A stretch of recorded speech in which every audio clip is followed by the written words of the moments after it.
Halo, halo, apa kabar? Assalamualaikum warahmatullahi wabarakatuh. Senang sekali kita ketemu lagi ini di akhir pekan. Ini sekarang ini tanggalnya tanggal 15 ya, Mbak Agi ya, tanggal 15 Februari. Dan bersama dengan itu hari ini Partai Gerindra memperingati HUT ke-17-nya ya. Dan nanti kita akan bahas itu dalam program Off the Record membaca berita di balik berita. Masih terus bersama kami, saya Hersu Beno Arif. Dan saya Agibita senang sekali menjumpai Anda kembali sambil berakhir pekan. Kita diskusi Ya, dikit-dikit gitu. ya, ya, ya. Yang paling banyak menarik perhatian memang dari hari ulang tahunnya Gerindra itu adalah kehadiran dinasti Jokowi di situ ya, karena ada Jokowi dan Gibran mengapit Pak Prabowo, kemudian juga Bobi hadir di situ. Jadi ya ini memang kelihatannya bagi keluarga Jokowi, Gerindra kemungkin mereka tadinya itu mengharapkan itu akan jadi skocinya mereka begitu ya. Walaupun sampai sekarang baru Bobi yang masuk dan ini banyak disoroti karena kan baru kemarin baru sehari sebelumnya Pak Jokowi menyampaikan kepada para partner koalisinya di Kim Plus gitu bahwa diberi mandat oleh Gerindra untuk maju kembali pada Pilpres 2029 dan kemudian dia menawarkan agar ada koalisi permanen untuk partai-partai koalisi Indonesia Maju Plus. Nah, ini berarti kalau Pak Jokowi, Pak Prabowo sudah ada maju lagi, ini kan dia harus bersiap-siap berhadapan dengan Gibran Rakabuming ya. Karena rasanya nggak mungkin Gibran itu mau lagi jadi wakil presidennya kan karena dia targetnya dia bukan wakil presiden, tapi belum tentu juga dan saya kira hampir saya pastikan partai-partai koalisi Indonesia Maju Plus juga nggak nurut seperti pada Pilpres 2024 kemarin ya Mbak Agi ketika Pak Jokowi masih jadi presiden. Kan pada waktu itu Golkar sebenarnya juga amanat munasnya itu Erlangga Hartarto yang harusnya jadi wakil presidennya, calon wakil presidennya. Terus Pak Partai Amanat Nasional sebenarnya juga mengusung Erick Thohir pada waktu itu ya. Kalau Caimin kabur duluan, yang sebenarnya tadinya berkoalisi dengan Gerindra, jadi dia kabur duluan ketika dia nggak diberi posisi sebagai wakil presiden dan kabur ke Anies dan kemudian wakil presiden. Dan hari ini dalam pidatonya Pak Prabowo bercandain Caimin yang udah gabung lagi dalam koalisi Indonesia katanya udah kembali ke jalan yang benar gitu. Ya, memang selalu menarik untuk membahas itu ya Mas Hersu. Yang beberapa hari terakhir ini, hampir setiap hari kita dikejutkan dengan berbagai pernyataan dari Prabowo, Mhm, pernyataan dari kabinet para menterinya, dari kantor komunikasi presiden dan sebagainya. Yang menarik memang ini kan rangkaiannya berurutan ya. Kemarin Kim Plus bertemu di Hambalang, terus kemudian kemarin terlihat begitu mesra dengan Pak SBY dan Pak SBY juga mhm, mendoakan semoga ini akan memerintah selama 10 tahun ya. mhm, Artinya memerintah 10 tahun juga anaknya yang menjadi sekarang ini menjadi Menko itu juga mhm, pasti akan terus di atas lah selama 10 tahun ini. Malah mhm, sekarang ini sudah ramai betul Mas Hersu di akunnya Pak Prabowo maupun di akun SBY itu untuk menggadang-gadang eh, akunnya AHY maksudnya untuk menggadang-gadang AHY nantinya menggantikan Gibran menjadi mhm, cawapresnya mhm, eh, Pak Prabowo begitu. Dan yang menarik juga adalah apa pernyataan dari Caimin ya sehubungan dengan yang kemarin di Hambalang itu yang dia mengatakan bahwa dari Prabowo sendiri sudah ada tawaran untuk PKB ikut koalisi permanen begitu dan pernyataan dari dari Ahmad Heriawan ini dari PKS yang mengatakan bahwa ya memang apa tawaran untuk koalisi permanen itu memang ada walaupun ini baru 100 hari memerintah lah mhm, tapi tentunya jawaban seperti itu baru akan diberikan nanti gitu apakah bersedia untuk berkoalisi permanen atau tidak baru akan diberikan nanti pada saat mungkin sekitar 1 tahun menjelang adanya Pilpres. Yang paling menarik itu adalah pernyataan dari Bahlil yang dimana dia melarang kader Golkar itu untuk mengkritisi keputusan Prabowo dan dia memerintahkan semua Golkar yang ada di DPR itu supaya mendukung apapun kebijakan dari Prabowo dan dilarang untuk kritis. Jadi kita bisa membayangkan jumlah jumlah anggota DPR dari fraksi Golkar itu kan cukup besar ya untuk Nomor sekarang dua ini. terbesar Mbak Betul.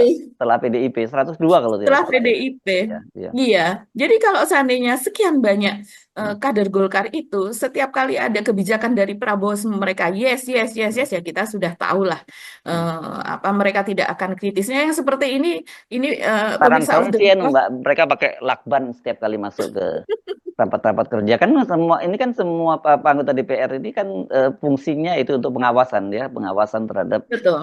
program kegiatan pemerintah. Tapi dengan seperti itu dan sebenarnya tidak terlalu mengejutkan, walaupun kadang-kadang ada lolos-lolosnya juga gitu, satu dua. Tapi mungkin kalau yang lolos ya bisa di recall, bisa di apa itu hati-hati gitu.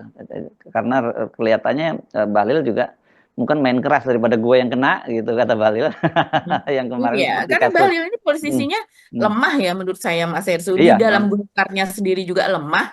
Begitu ah, juga posisi di apa historinya begitu ya. iya, Dia iya, banyak sekali sandera begitu kan. Ya iya, kalau iya. Prabowo ingin memainkan sandera itu sebagaimana Jokowi memainkan sandera itu kepada para teman politiknya atau lawan politiknya, nah itu bisa saja gitu. Kalau kalau saya sih melihat apa yang terjadi di mana Prabowo ini kemudian ya kita sudah tahulah kalau yang namanya di partai ketika kader-kader dari partai tersebut begitu mengusung pimpinan partainya untuk menjadi ketua lagi, untuk menjadi presiden yang berikutnya, itu kan bukan ujuk-ujuk gitu. Sesuatu itu Oh sudah iya. dibicarakan di dalam, nanti Nah, bagaimana reaksi dari pimpinan mereka dan sebagainya itu sudah iya. dirembuk begitu kan. Ya Nah, ini makanya agak aneh itu Mbak, menurut saya dari semua bagian itu yang paling mengejutkan adalah sehari sebelumnya ya, hari Kamis ketika kemudian tiba-tiba Rapimnas dari Partai Gerindra di Hambalang itu kemudian diubah menjadi Kongres luar biasa. oh, Dan kemudian ada laporan pidato pertanggungjawaban dan sebagainya. Kan kita tahu ya, kita meskipun tidak pernah berpartai politik, kita biasa di dalam organisasi ya Mbak Agi ya, mau di kampus, di ekstra kampus dan sebagainya. Laporan pertanggungjawaban itu ya biasanya memang dilakukan di kongres dan itu perlu persiapan lama loh menyiapkan laporan oh, pertanggungjawaban itu. Nggak mungkin tiba-tiba diubah terus bisa memberikan laporan pertanggungjawaban. Jadi memang sudah ini dirancang sangat sistematis dan saya tahu kok memang beberapa hari sebelum berlangsung Rapimnas itu para pimpinan petinggi Koalisi Indonesia Maju Plus saya dapat informasi dari beberapa petingginya itu mereka memang diundang untuk hadir pada hari Jumat itu ke Hambalang. Jadi nggak mungkin kemudian Kamisnya tiba-tiba berubah jadi KLB dan kemudian Pak Prabowo mengumpulkan dalam rangka memberitahu bahwa ini dia sudah dimandatkan untuk menjadi calon presiden dan dia menerima begitu loh. Jadi ini banyak hal yang menarik di belakang itu. Apa sesungguhnya yang terjadi? Mengapa kemudian Prabowo cepat-cepat mengumumkan pencalonannya ini gitu? Dan kemudian kan kalau Pak Prabowo menyatakan bahwa dia tidak ingin dipisahkan dengan Pak Jokowi dan ada orang yang katanya mencoba memisah-misahkan dan itu lucu-lucuan. Sebenarnya tanpa kita pisahkan Pak Prabowo ya pasti akan pisah dengan Pak Jokowi ketika dia maju udah mengumumkan sejak awal jadi calon presiden. Nah, Gibran dikemanain gitu. Apakah Gibran pertama apakah Gibran mau jadi calon wakil presiden lagi? Dan kalau dia mau, emang partai politik yang lain mau. Dulu kan pada terpaksa digecek sama Jokowi kalau nggak mau ngasih tiket itu. Dan Pak Prabowo juga ngotot ingin Gibran yang jadi calon wakil presidennya karena dia tahu hanya dengan cara seperti itu dia bisa memenangkan Pilpres. Kalau enggak disabot lagi sama Pak Jokowi karena infrastruktur kekuasaan ada di tangan Pak Jokowi dan sampai sekarang pun itu masih dipegang oleh Pak Jokowi kan. iya, karena pada waktu itu Prabowo tahu betul bahwa kepolisian dan juga Hmm, hmm, TNI ketika itu, walaupun Pak Prabowo menjadi Menteri Pertahanan pada saat hmm, itu, tetap saja eh, Prabowo Jokowi sebagai presiden itu memegang semuanya. hmm, Dia yang melakukan desain semuanya. Jadi memang ketika itu entah dengan sadar atau bagaimana atau dengan desakan dan itu cara satu-satunya supaya bisa naik maka diambillah Gibran. Kita kan melihatnya seperti itu Mas hmm, Eksu ya. hmm, Tapi sekarang ini sepertinya Prabowo melakukan politik roller coaster sepertinya ya. Membuat Jokowi ini naik turun naik turun naik turun begitu kan dengan dia mengatakan bahwa dia tidak bisa dipisahkan, jangan dipisahkan. hmm, Pemimpin yang sudah tidak menjabat lagi jangan dikuyok-kuyok begitu kan. hmm. Jangan dipersoalkan gitu apalagi ada adili Jokowi dan sebagainya kurang lebih kan begitu maknanya. Tapi kemudian sesudah itu Prabowo bisa dikatakan mencalonkan diri lah. Dia sudah tahu kalau dia akan dicalonkan kok. Dia sudah tahu bahwa apa namanya kader-kadernya itu akan membuat itu, dan itu adalah tidak mungkin kader membuat itu tanpa persetujuan Prabowo yang selain menjadi ketua umum juga menjadi ketua Dewan Pembina, begitu kan? Formatur Artinya tunggal.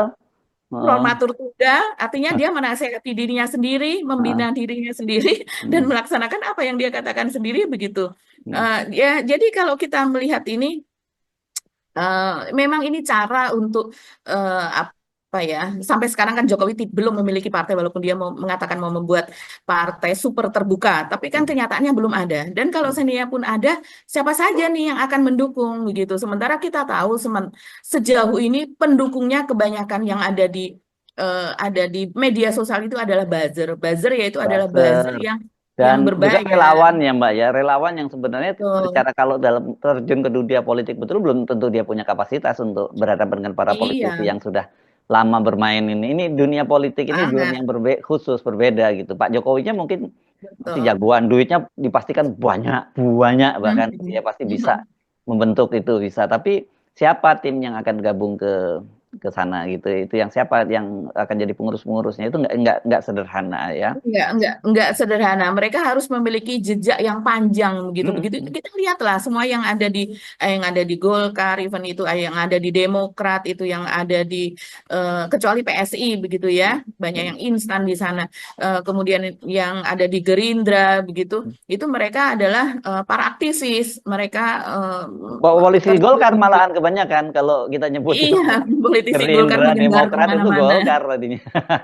Ya, Iya, dan juga Nasdem. mereka yang aktif di organisasi kemahasiswaan dan sebagainya, seperti misalnya dari HMI, GMNI dan Mm-mm. sebagainya, PII, itu kan mereka yang kemudian naik kan, karena mereka sudah melek politik dari sejak muda Ya, begitu. Nah, sekarang kalau seandainya kita melihat Prabowo dengan cara seperti ini sih Mas Hersu, yang baru 100 hari sudah mendeklarasikan ini, memang betul kita tahu ini kemudian kita bisa membaca ya bagaimana posisi dari Gibran begitu. Tapi dengan cara seperti ini akan kalau seandainya Prabowo ini licik begitu ya, karena Jokowi adalah gurunya gitu. Mm. Nah, ini sepertinya bisa meniru cara sandera dari politik dari Jokowi begitu. Mm. Karena dengan dia membuat seperti ini, Mas Hersu, maka keadilan hukum itu akan relatif tidak bekerja Mm. kepada teman-teman politiknya Prabowo begitu kan. Jadi akan tajam kepada lawan tapi akan tumpul kepada teman-temannya, sementara selama ini kita ketahui bahwa mereka yang ada di kabinet pun adalah banyak dari mereka yang orang-orang bermasalah yang memiliki apa namanya kasus, tapi sekarang masih kasusnya itu menggantung begitu kan. Mm. Mm. Dan ini saya rasa ya dengan iming-iming jabatan itu akan digunakan untuk memastikan suara di koalisi. Jadi seperti BUMN itu masih akan diisi oleh mereka-mereka yang supaya oke, imbalannya adalah jabatan di BUMN, jabatan sebagai wakil menteri, jabatan yang bisa diadakan sebagai staf khusus, staf ahli apa dan sebagainya. Jadi ya akhirnya memang kalau kita melihat ini ya memang nggak akan jauh sih dari pemerintahan Jokowi pola-polanya begitu, dan potensi korupsi saya rasa akan kian marak ya karena pelakunya yaitu tadi nggak akan diproses gitu, dan demi keberlanjutan koalisi permanen. Dan saat ini pada saat duit itu cepat susah gitu karena semua bidang itu melakukan efisiensi, maka saya sih kalau melihat khawatirnya tawaran-tawaran dari oligarki untuk membiayai sana sini begitu itu akan makin menggiurkan dan makin parah gitu Mas. Jadi oligarki itu akan memiliki kesempatan masuk ke lubang-lubang di mana pemerintah tidak bisa membiayai mereka masuk, dan kemudian kalau seandainya ini sampai masuk akan menjadi kong kali kong, nah ini yang akan makin memperparah begitu. Ya bagus, berarti saya jadi kemarin teringat ketika Mbak Agi bilang bahwa ini kelihatannya Pak Prabowo ini jadi murid yang benar, apa, ya meniru gurunya. Tapi ilmu itu sekarang dipakai pada Jokowi ya. Dia nggak mau dipisahkan, tapi dia sendiri yang memisahkan diri dengan mencalonkan diri jadi presiden kembali. Kata Iya, iya. kata Jokowi pasti jalan nih ilmu gue dipakai juga. Jadi gimana nih anaknya? Jadi menarik nanti kita akan mengikuti bagaimana perkembangan hari-hari ke depan Pak Jokowi. Kan Mhm. Jokowi dan Gibran saya kira ya kan kelihatan sekali Pak Jokowi sekarang ini sudah berkampanye terus-menerus ya dengan menciptakan crowd di di depan rumahnya begitu ya dengan terus menerima Betul. tamu-tamu besar dan tamu-tamu dalam jumlah banyak. Sementara Gibran kan selama ini juga terus berkampanye dengan melakukan aktivitas kunjungan. Dia bukan Mm-mm. kunjungan kenegaraan, itu bukan aktivitas kenegaraan, tapi lebih pada aktivitas kampanye kan. Kita bisa lihat di media-media sosialnya. Apakah dengan cara setelah Pak Prabowo mengumumkan itu nanti dia akan bisa disemprit itu Gibran, nggak loyal ya kan saya udah bilang saya akan maju kan gitu kok dia tetap maju. Atau kalau Gibran dan Pak Prabowo juga nggak peduli soal itu ya betul-betul nanti akan terjadi matahari kembar. Benar-benar ini saya kira nantinya terjadi karena saya mau perkirakan begitu Pak Prabowo ini kan deklarasi ya sebenarnya soal pencalonan kemarin itu yang disampaikan itu kan berarti mesin politiknya mesti mulai bekerja itu Pak Iya. Prabowo. Ya, jadi Betul. nanti semua kegiatan-kegiatan yang dilakukan oleh Pak Prabowo itu pasti orientasinya pada elektoral juga. Nah, jadi ini Mm.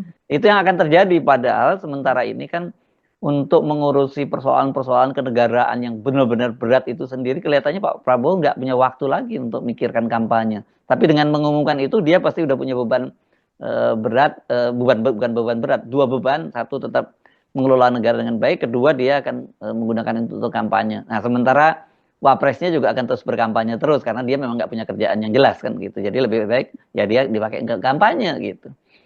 Ya, pernyataan Prabowo itu menjadi perintah tersembunyi kepada para kadernya di Ya, pusat maupun di nggak daerah. Jadi, tersembunyi lah Mbak, itu terbuka lah ya, harus ya, kerja.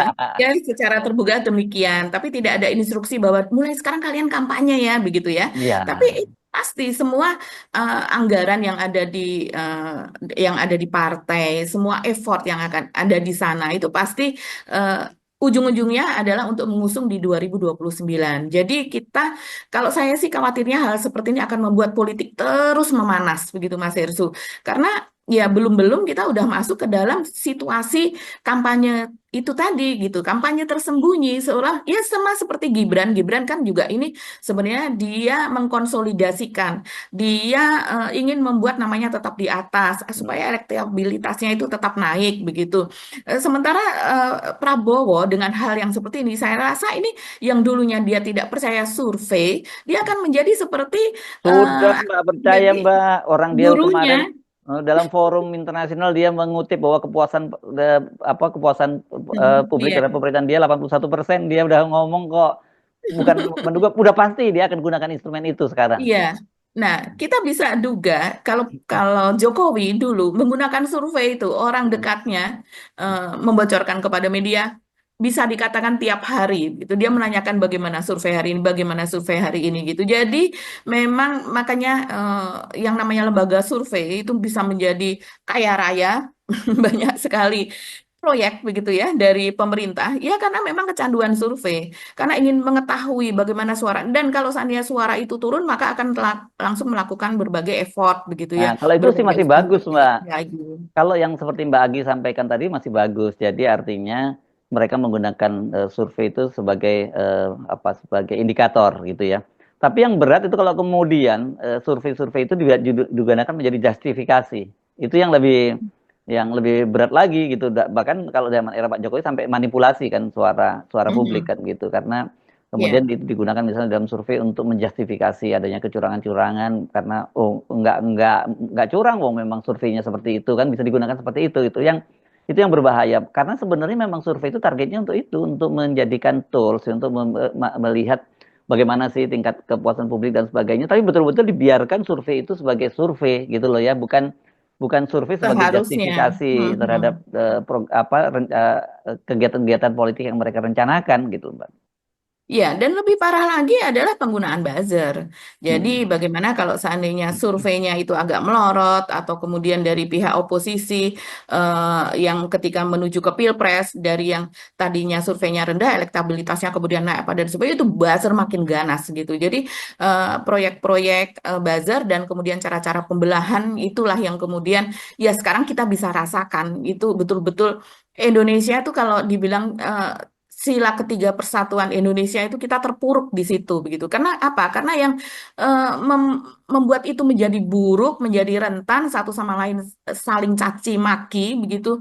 Siapa yang bersuara terakhir itulah yang menang seolah-olah seperti itu itu ya dari pemerintah sendiri di mana Ya, mereka memelihara buzzer dan setiap instansi setiap lembaga kita lihat semua anggaran mata anggarannya itu untuk buzzer, belanja untuk buzzer itu bermiliar-miliar. Bahkan itu hmm, juga ada di TNI. TNI juga ada belanja belanja istilahnya mereka adalah untuk bidang komunikasi sosial, komunikasi publik apa dan sebagainya. Tapi mereka mengakui bahwa itu ya untuk buzzer ketika berhadapan dengan DPR ditanya ya mereka mengatakan itu karena memang sekarang ini ya samalah seperti Menhan ya. Untuk apa dia membayar Deddy Kobuze begitu? Walaupun Deddy Kobuze mengatakan saya tidak akan mengambil gaji saya. Iya, tapi privilege itu lebih besar daripada hmm, sekedar gaji. Gaji kan hanya berapa juta. Tukinnya jauh lebih besar begitu. Begitu juga privilege-nya, begitu apa namanya kemudahan-kemudahan yang dia peroleh begitu. Karena apa? Karena nggak percaya diri kalau tanpa buzzer dan itu memang terjadi dari era Jokowi dan itu ditularkan kepada muridnya yaitu Prabowo dan juga semua kabinetnya, semua lembaganya seperti itu. Sedih jadi sih Mas Hersu kalau melihat yang seperti ini ya. Kita kita bahkan juga melihat ini pada kemarin Mas Hersu, kita pindah ya ke yang lain. Kemarin ini terjadi bentrokan massal. Jadi hmm. ada ribuan warga dari Kapuk Muara begitu yang kemudian mereka ini melakukan unjuk rasa ke Kampung kantor. Muara ini bertetangga dengan PIK 1 ya, Mbak ya? Ya, dengan PIK 1. Dulu PIK Hmm. 1 itu namanya bukan PIK 1 ya, tapi sejak ada perluasan namanya PIK 2, jadi dia disebut PIK 1. Padahal nama awalnya di masa Orde Baru mulai dibangun dulu namanya adalah Pantai Indah Kapuk saja ketika masih itu berupa luasannya masih kecil. Dan ini masuk ke dalam wilayah Jakarta. Kalau PIK 2 itu masuknya ke dalam wilayah Tangerang begitu. Hmm. Jadi sudah melebar sana jauh ke arah ke Banten. Hmm. Nah, ini kemarin akhirnya tidak tahan warga Kapuk Muara, mereka selesai sholat Jumat, sekitar pukul 2 begitu ya. Mereka memang sudah dikonsolidasikan sebelumnya sepertinya.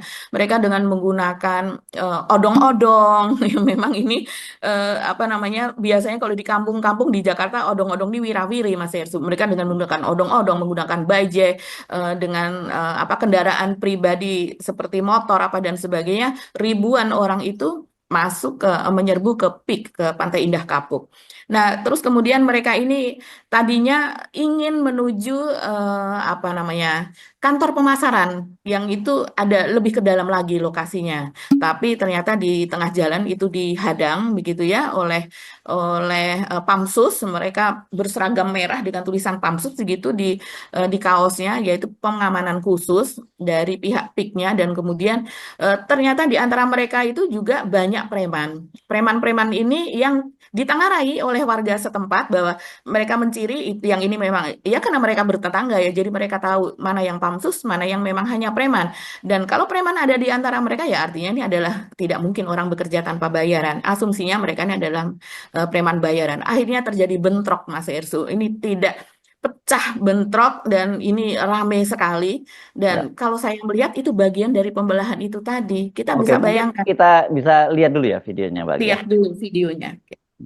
30 km dipatok oleh bangsa. Kami tidak mau tempat tinggal kami atau daerah tempat kita kami akan dipatok oleh mereka. Mereka tidak. Hebat.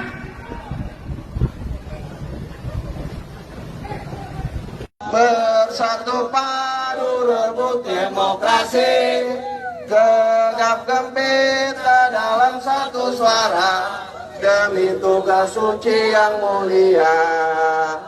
Hari-hari esok adalah milik kita. Tangan terkepal. Bebasnya masyarakat bekerja. Tangan ada yang kanan, sambil masuk barisan jangan ada yang terprovokasi.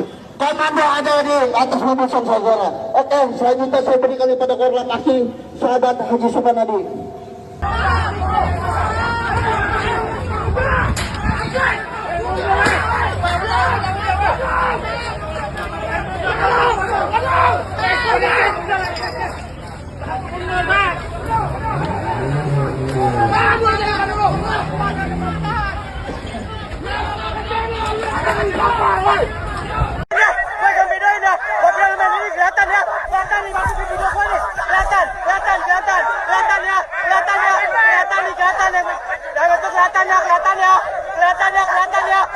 Kelihatan ya.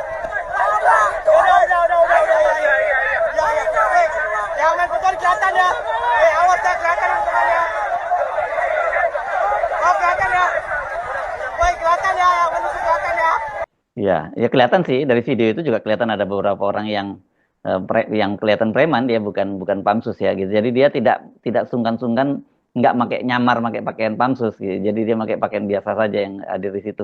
Tapi pertanyaannya apa sih tuntutannya ini Mbak Agi? Apakah ini kasus yang sudah lama mengendap ataukah ini dipicu oleh satu peristiwa gitu? Iya, sebelum masuk ke situ, kita kembali kepada tadi ya, pembelahan apa dan Hmm, sebagainya. hmm, Ini sebuah kompleks yang sangat elit, ini beda hmm, dengan BSD. Kalau di BSD, saya masih punya banyak saudara di sana, teman-teman saya di sana, begitu baik kita masuk. Tapi kalau di PIK, sampai sejauh ini bahkan saya tidak memiliki saudara atau teman yang tinggalnya di PIK, Mas Hersu. hmm, Karena hmm, memang apa, wilayah ini wilayah yang sangat elit, begitu. Jadi klasternya itu seperti klaster tertutup, dan dengan pengamanan yang sangat ketat, begitu.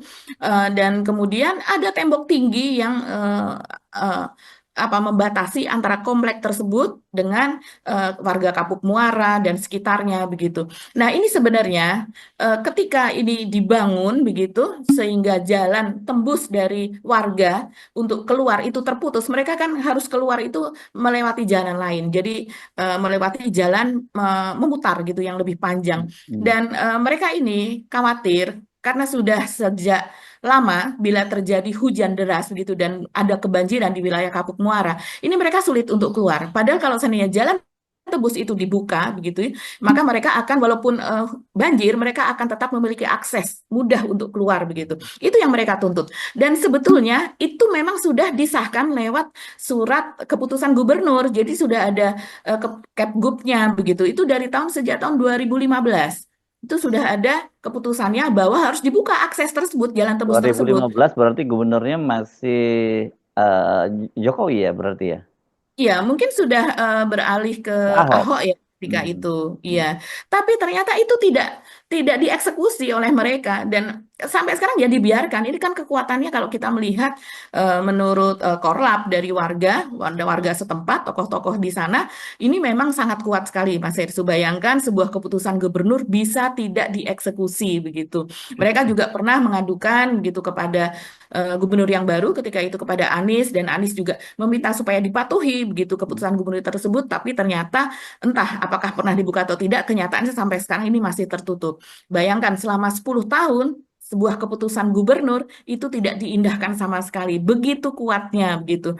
Jadi ya wajar kalau kemarin sudah sampai di puncak kemarahan dari warga dan kalau kita melihat ini kembali kepada masalah pembelahan itu tadi Mas Hersu, kita mirisnya adalah eh ini kan klaster yang dimana hampir semuanya, mungkin 90 sekian persen itu terdiri satu etnis, yaitu keturunan Tionghoa. Ini Hmm, orang biasanya tidak mau mengatakan itu, takut dikatakan rasis, rasis, rasis. hmm, Padahal stigma pernyataan seperti itu, dogma atau doktrin seperti itu hanya supaya mereka leluasa saja gitu membuat yang disebutkan oleh Prabowo sebagai negara di dalam negara begitu. Jadi kan sudah hampir mirip seperti itu karena tidak mematuhi keputusan dari pemerintah daerah di mana mereka bertempat tinggal.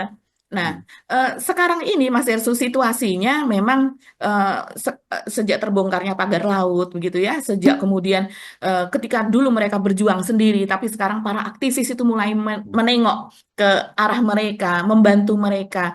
Walaupun selama ini adalah ke PIK 2 ya, ke masyarakat di sekitar PIK 2 bukan di PIK 1. Tapi sekarang rupanya semangat perlawanan untuk mendapatkan hak itu menular kepada PIK 1 begitu sehingga mereka kemudian berkonsolidasi dan meminta haknya tersebut. Saya khawatir seperti Mas Hersu pernah bilang bahwa lama-lama ini akan membangkitkan eskalasi yang makin besar dan orang makin tahu haknya. Orang yang namanya semut itu diinjak, ya mungkin awal-awal dia nggak berdaya, tapi ketika mereka bersatu maka mereka akan menggigit gajah yang menginjaknya. Dan saya rasa ini yang mulai terjadi sekarang. ya, ya, ya. Oke, sebenarnya hal-hal begini ini apa ya? Ini akumulasi saja ya Mbak Agi ya, Ya, betul. bukan karena dipicu oleh ada yang provokasi dan biasanya kan ada yang ini ada yang provokasi dan sebagainya. Ya, enggak, itu karena ini akumulatif. Mereka selama ini seperti ada sebutkan tadi berpuluhan tahun mengalami diskriminasi semacam itu. Tapi dalam sering kali kita yang dianggap diskriminatif malahan itu kan yang terjadi ya karena mereka di backup oleh dengan kekuatan uangnya mereka bisa membeli kekuasaan kan. Iya, betul. Jadi yang kita prihatinkan adalah ketika terjadi bentrokan kemarin, yang bentrok sebenarnya sesama saudara mereka sendiri kan Mas Hersu. Mhm. Kenapa? Karena seringkali dikatakan misalnya dari pihak aguan atau pengembang atau PIK mereka mengatakan atau buzzer-buzzer begitu mengatakan bahwa ini memberikan perumahan ini memberikan banyak lapangan kerja. Lapangan kerja kepada siapa? Kepada penduduk sekitar, kepada orang-orang banyak gitu ya. Lapangan kerjanya apa di sana? Ya, mereka sebagai ART, mereka sebagai tenaga satuan pengamanan atau satpam, mereka sebagai apa untuk kebersihannya seperti itu begitu. Oh, ternyata ya memang terjadi kasta ya, kelas begitu. Mereka yang bekerja ya kelasnya di kelas yang di bawah itu tadi. Dan kemudian ketika terjadi bentrokan seperti ini, siapa? Siapa yang bentrok? Ya mereka sendiri begitu yang bekerja di dalam sebagai satpam, terus kemudian melawan dan preman-preman gitu yang apa dibayar untuk mereka yang kemudian melawan warga. Dan mereka siapa? Ya mereka adalah teman-teman mereka sendiri begitu, bukan dari mereka, bukan dari aguannya sendiri begitu ya, yang kemudian bentrok dengan warga sekitar. Nah, inilah yang kita sesalkan begitu ya, yang kita sayangkan di mana kita satu sama lain akhirnya saling bentrok begitu hanya karena kerakusan itu tadi. Kalau mohon maaf ya, kalau di BSD misalnya, walaupun dibangun gitu di sana itu kebanyakan, walaupun banyak pengembang ya, tapi di sana ada Sinarmas. Kemudian di komplek-komplek Ciputra yang saya lihat, karena banyak sekali teman saya juga yang tinggal, bahkan saudara saya juga tinggal di komplek-komplek Ciputra. Itu di sana mereka lebih banyak menerapkan yang dulu di zaman Orde Baru itu 136 gitu Mas Hersu ya. Ada rumah kecil, terus rumah sangat sederhana, mungkin tidak sangat sederhana kalau di kompleks seperti itu, tapi setidaknya rumah itu masih terjangkau. Kemudian ada rumah yang lebih besar, medium, dan kemudian memang rumah mewah. Rumah mewahnya itu lebih apa namanya, lebih sedikit begitu dibandingkan rumah-rumah kecil. Jadi misalnya 136 ya, 6-nya itu adalah rumah untuk kelas bawah, begitu kelas menengahnya itu 3, 1 yang rumah mewah. Walaupun kemudian praktek di lapangan berubah gitu, tapi artinya masih ada pembauran di situ begitu. Kalau di PIK nggak Semangat ada ya, Mbak ya? bagaimana? Kalau di PIK ini semua rumah mewah ya, itu makanya disebut crazy Kalau rich di gitu ya. Iya, relatif Mas Yesu, relatif hampir semuanya itu rumah mewah. Karena harganya pun bukan ratusan juta ya, harganya itu sudah miliar gitu. Walaupun mungkin misalnya di spanduk atau di apa harganya mulai dari sekian. Sesudah ditambah dengan PPN, sesudah ditambah dengan ini, dengan itu fasilitas apa dan sebagainya, akhirnya harganya miliaran juga. Tapi kalau sekarang ini memang harganya sudah tidak ada lagi yang seperti itu. Seperti kata Pak Said Didu dan yang lainnya, per meter saja itu kan harganya sudah puluhan juta. Ya, Bahkan untuk ruko-rukonya harganya bisa sampai ratusan juta begitu. oke. Kita pindah ke topik yang lain. Masih ada yang tadi, oh kita belum menawarkan ya, tapi tadi soal apa nih? Soal kelanjutan juga PIK juga ini, PIK 2 atau gimana? Apa yang lain, Pak Agi? Iya, ini masih ada hubungannya juga, terutama mungkin linknya ada di aguan begitu ya. Ya, Jadi heeh. ini orang yang dicari-cari sama Mas Hersu sejak Siapa tuh? Arsin bin Asip, Mas Hersu Oh, ini Kades Asim bin Asik. Kohort ini. Asif atau Iya. Asik Asif? Arsin bin Asip begitu. Ya. Ini kemarin akhirnya muncul. Akhirnya dia muncul di publik begitu. Yang sebelumnya kuasa hukumnya itu mengatakan, ya saya tahu dia ada di sini, tapi saya tidak tahu di mana tempatnya. Ini jadi kayak sudah tapi belum gitu kan. Saya tahu dia masih ada di Indonesia, kan banyak sekali rumor dia sudah lari ke luar negeri dan sebagainya. Saya tahu dia ada Nggak di mungkin, sini. kita udah bilang kan nggak mungkin orang seperti Asik kabur ke luar negeri, oke? Iya, jadi akhirnya kemarin melakukan jumpa pers begitu. Itu di halaman rumahnya Mas Ersu kalau kita lihat suasananya ya. Dan kemudian di situ dia menyatakan dirinya itu sedang sakit, batuk-batuk, minum obat di depan media dan kemudian mengatakan bahwa berat badannya turun 10 kilogram dan sebagainya begitu. Tapi yang menjadi eh, apa namanya? Yang kemudian menjadi permasalahannya, kok ini berusaha dipelintir ya, berusaha supaya kasusnya ini memang hanya ada di Arsin dan teman-temannya saja, begitu tidak mengarah ke atas, tidak meluas ke atas, begitu. Dan kemudian dia pun masih menyalahkan orang lain gitu, bahwa jadi intinya dia menyatakan diri sebagai korban dari pihak lain yang bahkan dia sepertinya tidak berperan dan menyatakan tidak berperan dan tidak tahu sama sekali soal apa namanya, tanah girik begitu, lahan yang kemudian disertifikasi naik menjadi SHM, naik menjadi SHGB dan sebagainya. Ini sesuatu yang membagongkan gitu ya kalau kata anak sekarang menurut saya. Tapi itulah, ini berupaya betul supaya ini kasus ini tidak meluas gitu. Padahal kita tahu persis ini yang bermain siapa saja, kita sudah bisa menduga gitu Mas Hersul. Iya. Iya, yang juga yang banyak dikhawatirin orang, ini mungkin satu Arsin merasa kok jadi gue sendiri yang dikorbanin, kan kira-kira gitu ya. Tapi Ya, juga kita mulai di media sosial saya amati mereka mulai curiga, ini jangan-jangan kasusnya memang dilokalisir ke Arsin gitu ya. iya. Saya kemarin Hmm. juga mikir mungkin Arsin sengaja oke kita ajamin lu ya, tapi ya lu aja ya dilokalisir. Tapi kalau lihat omongannya Arsin kemarin dia bilang dia nggak mau kalau dia dikorbankan sendiri. Hmm. Itu kan yang Iya. kita bisa simpulkan. Ya mesti harus di-watch dulu Mbak, dalam kasus-kasus seperti Hmm. sekarang ini kalau media nggak ngeributin itu juga nggak akan diambil tindakan. Iya, jadi memang rekayasa ini tampak betul begitu ya Mas Hersu.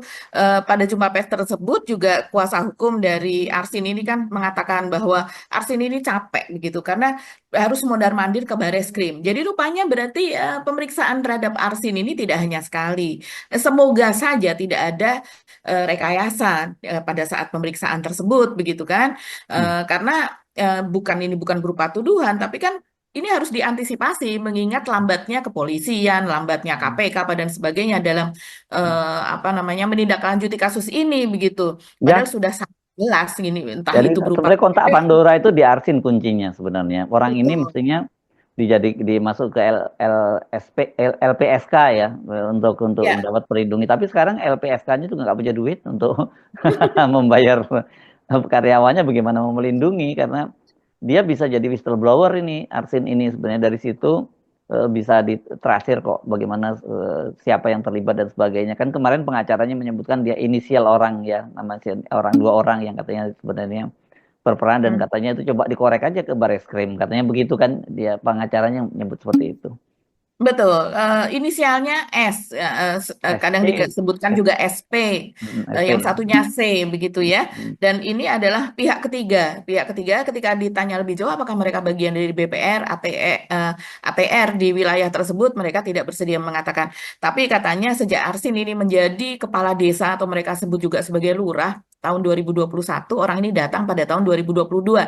Begitu katanya, begitu. Dan mereka inilah yang membuat skenario mengiming-imingi warga bagaimana supaya mereka memiliki lahan begitu, membuat surat dan di mana suratnya itu kemudian dinaikkan levelnya atau tingkatnya dari hanya sekedar girik atau surat kepemilikan lahan begitu kemudian menjadi sertifikat begitu.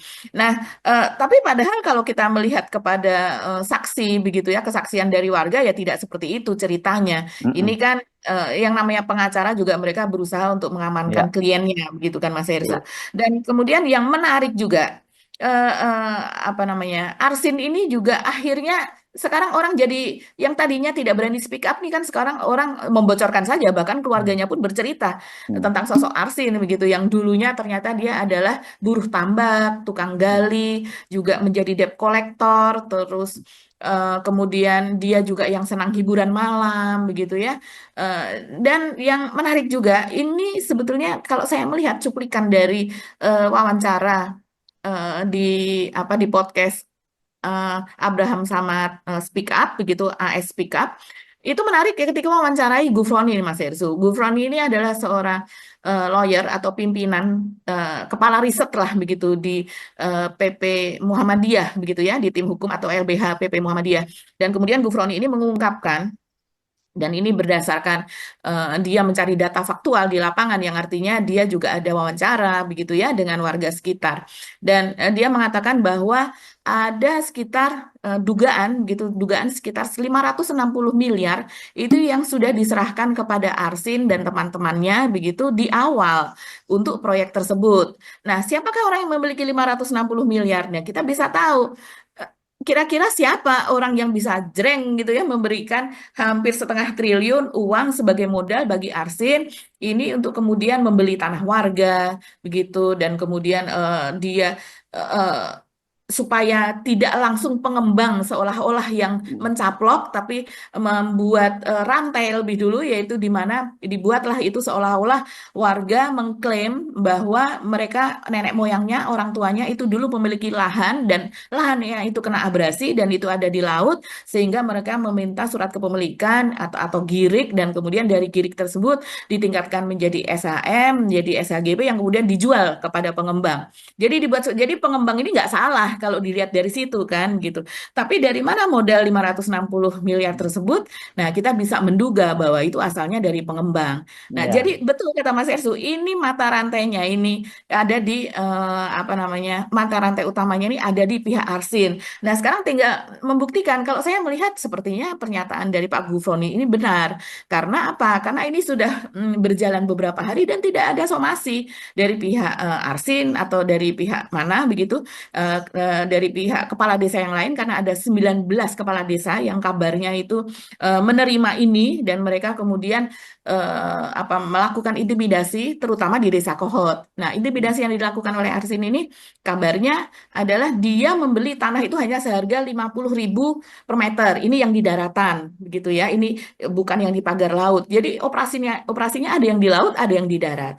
Dan kemudian mereka juga mendapatkan 2.000 kabarnya begitu untuk apa pembuatan sertifikat tersebut per meternya dan kemudian mereka juga mendapatkan 1.500 begitu dari setiap harga tanah yang dilepas oleh masyarakat dan itu ribuan Mas Hersu. Kalau saya kalkulator hitung dengan kalkulator itu misalnya 1 hektar saja itu per meter bisa 1.500 bisa 2.000 dan kemudian kalau seandainya itu 1 hektar ada 10.000 meter begitu maka itu sudah bisa sekitar 15 miliar begitu. Bahkan lebih. Nah, ini kalau ribuan hektar bisa bayangkan ada berapa miliar. Jadi nggak heran kalau kemudian Arsin ini menjadi kaya mendadak begitu. Kemudian menjadi hedon, kabarnya pun rumahnya di mana-mana begitu. Selain juga barang-barang mewahnya seperti jam tangan, mobil apa dan sebagainya. Ini sebetulnya sudah mudah sekali ya ya. untuk dia menjadi tersangka. Tapi saya nggak tahu sampai sekarang dia ini masih menjadi saksi atau tersangka. Walaupun kita mendengar kabarnya sebetulnya dia sudah menjadi tersangka. Iya. Saya kira memang kalau mau ini mudah gitu, tapi persoalannya mau atau tidak.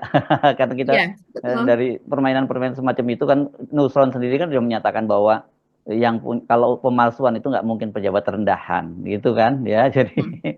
tapi ini kan menunjukkan bahwa yang disebut sebagai no perfect crime ya Mbak Agi ya. Mereka lupa Mhm. bahwa eh, citra satelit itu sekarang dengan mudah diakses oleh publik. Dulu mungkin tidak mudah orang. Jadi sekarang orang dengan mudah Betul. membantah argumennya dari mereka yang mendukung ini, termasuk Arsin yang menyatakan tadinya itu daerah tambak, karena memang dari citra satelit menunjukkan itu bukan daerah tambak dan karakter wilayah di situ itu bukan bukan bukan laut yang apa yang ombaknya besar begitu ya, yang menimbulkan abrasi, yang terjadi malah sedimentasi gitu. Iya, betul sekali. Dan kalau ditelusuri lagi ya, ini sebetulnya seperti kepolisian, KPK, tinggal mewawancarai warga lah. Warga ini sebetulnya memiliki data yang banyak sekali tentang Arsin. Bagaimana misalnya ketika akan digeledah rumahnya, akan digeledah apa namanya kantor kepala desanya, itu warga bersaksi begitu memiliki kesaksian bahwa ketika itu terjadi rekayasa, yaitu seperti misalnya orang-orang yang di rumah Arsin itu di malam sebelum terjadi penggeledahan. Jadi rupanya mungkin mereka sudah ada informasi bahwa akan ada penggeledahan gitu walaupun Arsin mengakunya dia tidak tahu. Jadi orang-orang di rumah Arsin dikumpulkan di kantor kepala desa kemudian diberikan kisi-kisi. Nanti kalau seandainya ditanya ini kalian menjawabnya ini. Dari situ saja kan kita sudah bisa melihat rekayasa-rekayasa ini gitu. Dan kemudian juga sekarang ini ramai betul warga yang memberikan pernyataan, kesaksian dan mereka seperti mulai terbebas dari belenggu terganggu begitu untuk bersuara, Mas Ersu. Jadi seperti misalnya Arsin ini bagaikan monster dan juga bagaikan raja di mata pendukungnya, sehingga mereka ketakutan gitu, mereka takut untuk bersuara. Jadi misalnya saya baca ini ada di Tribun Jakarta misalnya ya, Arsin dipandang raja oleh pendukungnya, tapi sangat berbeda bagi warga yang menentangnya. Jadi misalnya di mata warga Kohot, Arsin seperti monster, apapun yang dia bilang harus diikuti warga, arogan. Ini kata Hendy Kusuma. Hendy Kusuma ini adalah penasihat hukum dari para warga yang korban dari pagar laut tersebut, yang data-datanya dipakai oleh Arsin. Jadi warga itu percaya, ya warga kan sangat lugu di sana, Mas Hersu, pendidikannya juga jarang yang berpendidikan tinggi. Mereka percaya bahwa Arsin ini memang tidak bisa ditangkap, dan itu juga dinyatakan oleh Arsin dan para pendukungnya begitu. Jadi dia tidak bisa ditangkap untuk kasus pagar laut, untuk kasus pembelian tanah yang sangat murah dan sebagainya begitu. Bahkan Henry ini menceritakan dia bilang sambil tangan itu sambil menepuk dada kiri, ini saya bacakan saja pernyataannya, enggak ada yang bisa penjarain gue sekalipun presiden. Ini luar biasa. Seseorang yang bisa menyatakan demikian artinya dia memiliki backing siapa, uang siapa yang menjadi mainannya dia, dan sekuat apa backingnya sampai presiden pun di mata dia kalah. Dan saya rasa ini pernyataan ini bukan sekarang ya. Ini kan Prabowo baru dilantik bulan Oktober. Saya rasa pernyataan ini, gonjang-ganjing ini kan sudah sejak sebelumnya. Intimidasi kepada warga sudah terjadi beberapa tahun belakangan. Jadi pernyataan ini dia keluarkan ketika masih masa Jokowi begitu. Dan bahkan pengawalnya pun itu sikapnya percaya diri sekali. Henry menyatakan seperti ini. Bodyguardnya bilang begitu juga.